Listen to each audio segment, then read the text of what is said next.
మరోవైపు టీఆర్ఎస్ అధ్యక్షురాలు కవిత సైతం పవన్ కళ్యాణ్ లోకేష్లను టార్గెట్ చేస్తూ పవర్ఫుల్ వార్నింగ్ ఇచ్చారు. ఆంధ్రాలో సొంతంగా ఒక రాజధాని కట్టుకోవడం చేతగాక డైవర్షన్ పాలిటిక్స్ చేయడానికి వస్తున్నారా అంటూ నిలదీశారు. అలాగే తాము అధికారంలోకి వస్తే ఆంధ్ర నేతల విగ్రహాలను పగలగొట్టి ఏపీకే పార్సల్ చేస్తామని, ఇది టీఆర్ఎస్ 2.0 అని, తమ అస్తిత్వంతో పెట్టుకుంటే మూతి పళ్ళు రాలతాయంటూ ఘాటు వ్యాఖ్యలు చేశారు కవిత. గత 10 ఏళ్లలో 12 ఏళ్లలో అంతకుముందున్న ప్రభుత్వం అధికారంలో ఉన్నప్పుడు ఏమైంది ఏం కాలేదని పక్కన పెడితే ఒక భయం ఉంటుండే.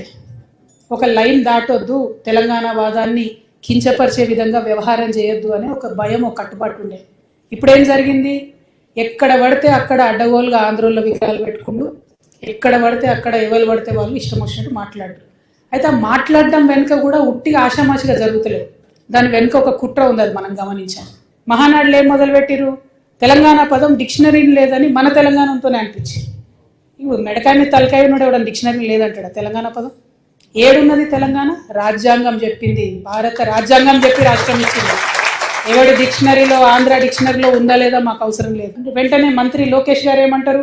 మేము తెలంగాణలోకి విస్తరిస్తున్నాం అంటారు. అయ్యా లోకేష్ గారు, ముందు ఇప్పుడు వానాకాలం వస్తూ ఉన్నది. అయ్యా పవన్ కళ్యాణ్ గారు, మీరు రేపు పొద్దుగాలేంది నవనిర్మాణ, తెలంగాణ నవనిర్మాణాన్ని పవన్ కళ్యాణ్ వచ్చి ఇక్కడ సభ పెడతాడు. నేనేమంటున్నా అంటే, లోకేష్ గారు పవన్ కళ్యాణ్ గారు వాళ్ళది ఒకటే ప్రభుత్వం కదా, ఆంధ్ర ప్రభుత్వాన్ని నేను విజ్ఞప్తి చేస్తున్నా. వానాకాలం వస్తుంది, మీ సెక్రటేరియట్లో, మీ అమరావతిలో మీ ముఖ్యమంత్రి గారి కుర్చీ కింద నీళ్ళు రాకుండా చూసుకోండి. ఫస్ట్ ప్రతి వానాకాలం అక్కడ క్యాపిటల్ మునుగుడే, ప్రతి వానాకాలం అక్కడ క్యాపిటల్ మునుగుడే. అంటే ఎంత అవమానం ఇది ఆంధ్ర ప్రజలకు చెప్పండి.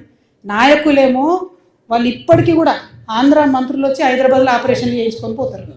12 ఏళ్ళు అయింది, అక్కడ కట్టుకోరాదనే హాస్పిటల్. మీ ప్రజలకు ఎట్లా మరి? మీరంటే కార్లు ఉన్నాయి, రయ్యరువే వచ్చిపోతారు. ప్రజలకు ఎట్లా?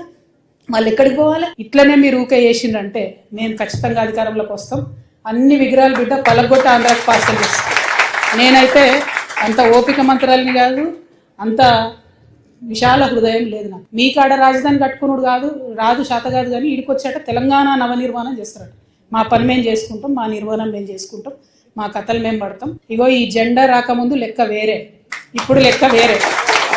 టీఆర్ఎస్ 2.0 ఇక్కడ, టీఆర్ఎస్ 2.0 ఇక్కడ పెట్టుకుంటే మాత్రం మంచిగా ఉండదు. ఇది వరకు ఒకసారి పెట్టుకున్నారు, రాష్ట్రం వచ్చింది. ఈసారి మూతి పనులు రాలిపడతాయి. కాబట్టి మీరు మా ప్రజల్ని తక్కువ చేసి మాట్లాడడం, మా మేధావుల మీద చేయాలనుకోవడం, లేనిపోని సాంస్కృతిక పెత్తనం మా మీద రుద్దాలనుకోవడం, మీకు అక్కడ రాజధాని కట్టుకోవడం చేతగాక మీ పొలిటికల్ పంచాయతీలను తీసుకొచ్చి మా మీద రుద్దడం. ముందు మీ రాజధాని కట్టుకోండి, మా జిహెచ్ఎంసీ ఎన్నికలలో పోటీ చేసే విషయం మీరు మళ్ళీ ఆలోచిద్దాం. మొత్తానికి జనసేన నవ నిర్మాణ సభ రేపు జరగబోతుంటే ఈ రోజు నుంచే పొలిటికల్ వార్ పీక్స్కు చేరింది. మరి ఈ విమర్శల తుఫాను తట్టుకొని పవన్ కళ్యాణ్ తెలంగాణ గడ్డపై ఎలాంటి కౌంటర్ ఇస్తారు? రేపటి సభలో జనసేనాని స్పీచ్ ఏ రేంజ్లో ఉండబోతుంది అనేది ఇప్పుడు తెలుగు రాష్ట్రాల్లో హాట్ టాపిక్గా మారింది.